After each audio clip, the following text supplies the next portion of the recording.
धरती जब हिलती है तो खौफ का दायरा बहुत बड़ा होता है। आज यही खौफ नेपाल से लेकर दिल्ली और भारत के कई हिस्से में दिखाई दिया, जब आज दोपहर में भूकंप के जोरदार झटके महसूस किए गए। भूकंप आते ही लोग अपने घरों से बाहर निकल आए। लोग अपने मोबाइल पर भूकंप की तीव्रता का पता कर रहे थे। इस भूकंप का केंद्र नेपाल था और इसकी तीव्रता 6.2 थी। खतरा इसलिए बड़ा था क्योंकि नेपाल में भूकंप का केंद्र धरती से सिर्फ 5 किलोमीटर नीचे था। इसी से अंदाजा लगा सकते हैं कि खतरा कितना बड़ा था। नेपाल में भूकंप का पहला झटका आज दोपहर 2:25 पर आया। इसकी तीव्रता 4.6 थी। यह भूकंप 10 किलोमीटर की गहराई में था। इसके बाद भूकंप का दूसरा झटका दोपहर 2:51 पर आया। इस भूकंप की तीव्रता 6.2 थी। यह भूकंप धरती में सिर्फ 5 किलोमीटर की गहराई में था। नेपाल में धरती हिलते ही लोगों को वर्ष 2015 की तबाही नजर आ गई, जब 7.8 तीव्रता का भूकंप आया था। उस वक्त विनाशकारी भूकंप में 9,000 से ज्यादा लोग मारे गए थे और 23,000 से ज्यादा घायल हुए थे। नेपाल में उस वक्त बिल्डिंगें मलबे का ढेर बन गई थी। चारों तरफ चीख पुकार मच गई थी। आज जो भूकंप नेपाल में आया है, उसने एक बार फिर वर्ष 2015 की दर्दनाक यादें ताजा कर दी हैं। आपने देखा होगा कि जब भी भूकंप के केंद्र की बात होती है तो उसमें यह बताया जाता है कि भूकंप जमीन के कितने नीचे आया है। जैसे नेपाल में आए इस भूकंप का केंद्र जमीन से सिर्फ 5 किलोमीटर नीचे था। सिस्मोलॉजी में भूकंप को 2 श्रेणी में बांटा जाता है। पहला है शैलो यानी सतही, दूसरा है डीप यानी गहरा। दुनिया में कहीं भी भूकंप आए उन्हें इन्हीं 2 श्रेणियों में रखा जाता है। शैलो यानी सतही भूकंप ऐसे भूकंप होते हैं जिनका केंद्र जमीन के 70 किलोमीटर नीचे तक माना जाता है। यानी जिन भूकंपों का केंद्र जमीन के 70 किलोमीटर तक होता है वो सतही भूकंप है। इस भूकंप की तीव्रता बहुत तेज होती है। धरती बहुत जोर से हिलती है। इसमें भूकंप के झटके कम दूरी तक महसूस किए जाते हैं। आप इस ग्राफिक के जरिए समझ सकते हैं कि सतही भूकंप कैसे असर डालते हैं। भूकंप की दूसरी श्रेणी है डीप यानी गहरा। ये ऐसे भूकंप होते हैं जिनका केंद्र जमीन के 70 किलोमीटर से ज्यादा नीचे होता है। इसका मतलब यह है कि ये भूकंप डीप यानी गहराई वाली श्रेणी में आते हैं। इस श्रेणी में आने वाले भूकंपों की तीव्रता पृथ्वी की सतह पर कम महसूस होती है। इस तरह के भूकंप पृथ्वी के बड़े क्षेत्र में महसूस किए जाते हैं।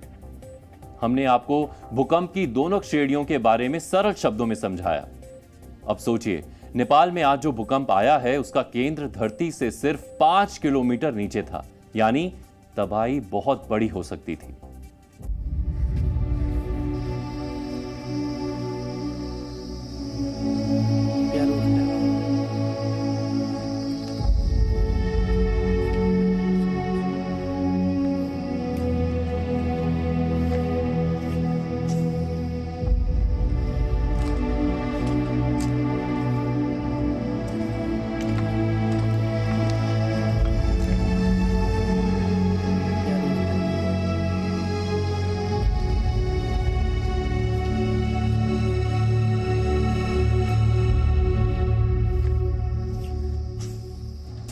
राजधानी दिल्ली समेत एनसीआर में आज लगभग 2 बजे के आसपास में भूकंप के तेज झटके महसूस किए गए। इसकी तीव्रता 6.2 आंकी गई। साथ ही साथ भूकंप का जो एपिसेंटर है वो नेपाल में बताया गया है। नेपाल के बझांग इलाके में भूकंप के तेज झटके महसूस किए। सिर्फ 1 या 2 नहीं बल्कि मल्टीपल झटके जो है वहां पर लोगों को महसूस करने को मिले हैं। बझांग जो कि उत्तराखंड से सिर्फ 200 किलोमीटर की दूरी पर सिचुएटेड एक इलाका है, वहां पर भूकंप के जो एपिसेंटर हैं वो कहीं ना कहीं उसको आंका गया है नेशनल सेंटर ऑफ सेस्मोलॉजी की तरफ से।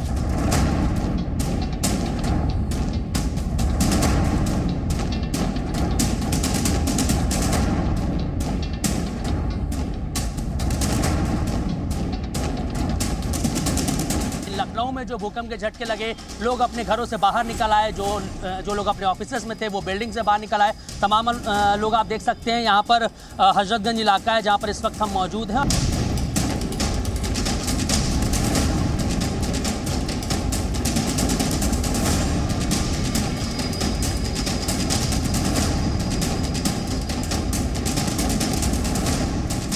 हम लोगों ने देखा जब बाहर निकल के आया तो पूरी पब्लिक जो है बाहर थी ये बहुत ही मतलब दहशत का माहौल डर का माहौल था जी, सर? जब आपने जी बिल्कुल था, और मुझे तो तुरंत फील हुआ है। लगभग हमारे ऑफिस में 55 लोगों का स्टाफ है और सबको अचानक से लगा कि कुछ वाइब्रेशन हुआ है।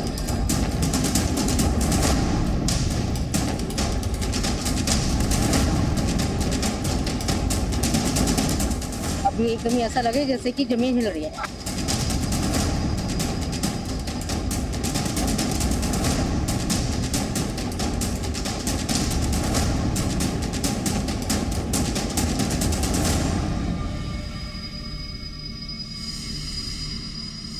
नेपाल में आए भूकंप की दहशत आज भारत में भी दिखी। कई बड़े एक्सपर्ट पहले ही चेतावनी दे चुके हैं कि भारत में भी 7.8 से ऊपर की तीव्रता का भूकंप कभी भी आ सकता है। अब आपको बताते हैं कैसे हिमालय और हिंद कुश का रेंज भारत में बड़े भूकंप की संभावना को जन्म देता है।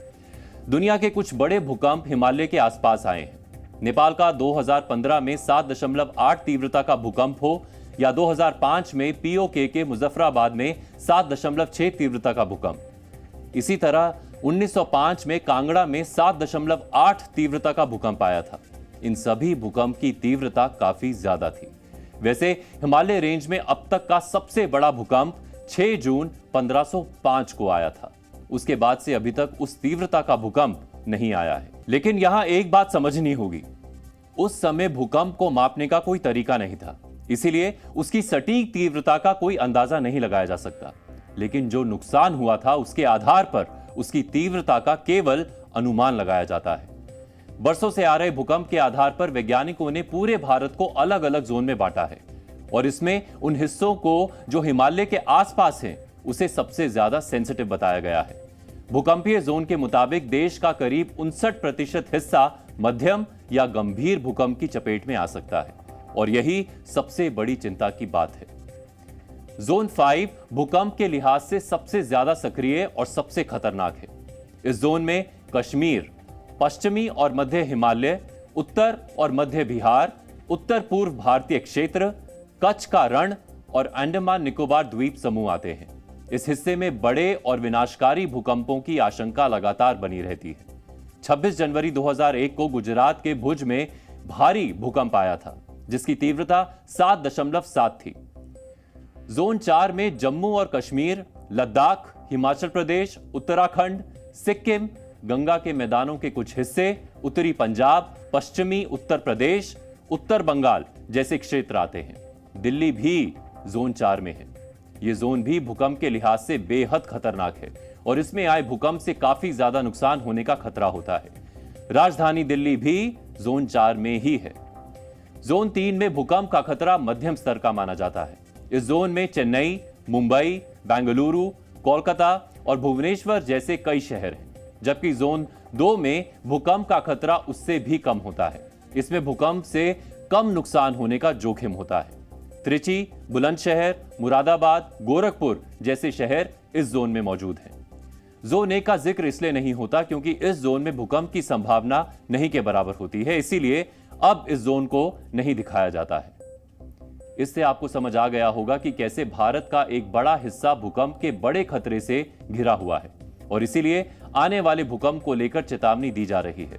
जानकार मानते हैं कि भूकंप भले ही हिमालय की वजह से आए, लेकिन इसका असर हिमालय के आसपास और दिल्ली जैसे हिस्सों में बहुत ज्यादा हो सकता है। तो अगर आप ये देखेंगे तो ये नेपाल में हमारा ईपी सेंटर था जो 6.2 का अर्थक्वेक है। तो अगर देखिए तो उत्तराखंड से आपके पंजाब में भी फेल्ट हुआ है, दिल्ली में काफ़ी फेल्ट हुआ है, लखनऊ रीजन में, जयपुर रीजन में, कुछ लोग यहाँ बता रहे हैं कि ये अहमदाबाद रीजन में भी फेल्ट बता रहे हैं, उनको फील हुआ है। मतलब ये शॉक इतनी बड़ी थी कि ये, क्योंकि जब ये बहुत सैलो थी तो एनर्जी जब पास की है तो लोगों को फेल्ट हुआ है। ठीक है, तो ये अर्थक्वेक कॉमन है, यहाँ पर हमेशा आते रहते हैं, जिससे हम लोग अभी बता चुके, इसका पूर्वान तो कर नहीं सकते क्योंकि कोलिजन बाउंड्री है। भूकंप की तीव्रता से यह नहीं तय किया जा सकता कि उससे तबाही कितनी होगी। भूकंप का केंद्र और जिन इलाकों में झटके महसूस किए गए, वहां की मिट्टी और वहां की आबादी से भी तय होता है कि तबाही कितनी बड़ी है। देखा जाए तो दुनिया में हर साल 20,000 से ज्यादा भूकंप आते हैं। ये वो भूकंप हैं जिनको रिक्टर स्केल पर मापा जा सकता है। कई भूकंप तो ऐसे होते हैं जिनका पता भी नहीं चलता। 0 से 1.9 तीव्रता केवल सिस्मोग्राफ से ही पता चलती है।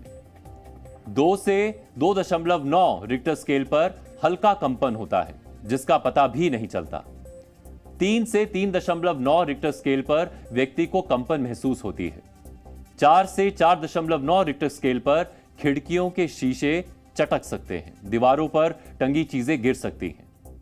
5 से 5.9 रिक्टर स्केल पर घर का फर्नीचर भी हिल सकता है। 6 से 6.9 रिक्टर स्केल पर इमारतों की नींव दरक कर सकती है। 7 से 7.9 रिक्टर स्केल पर इमारतें गिरने का खतरा रहता है। 8 से 8.9 रिक्टर स्केल पर इमारतों समेत मजबूत कंस्ट्रक्शन भी गिर सकती है। 9 और उससे ज्यादा रिक्टर स्केल पर बड़ी तबाही आ सकती है। इसी वर्ष तुर्की में 7.8 तीव्रता वाला भूकंप आया था, जिसकी वजह से इमारतें गिर गई थी, भारी तबाही हुई थी। इसी तरह का खतरा भारत के लिए भी एक्सपर्ट जता चुके हैं। वर्ष 2020 में Wadia institute of Himalayan geology ने माना था कि दिल्ली में एक बड़ा भूकंप कभी भी आ सकता है। एमसीडी और भूवैज्ञानिकों की एक रिपोर्ट के मुताबिक दिल्ली में अगर 7.8 तीव्रता वाला भूकंप आया तो यहां की 80% इमारतें गिर सकती हैं। दिल्ली शहर सेस्मिक जोन 4 में आता है। इस जोन में आने का मतलब यही है कि यहां पर भूकंप आने का खतरा काफी ज्यादा है। बड़ा भूकंप आने पर यमुना के आसपास बसे इलाकों में बड़ी तबाही हो सकती है।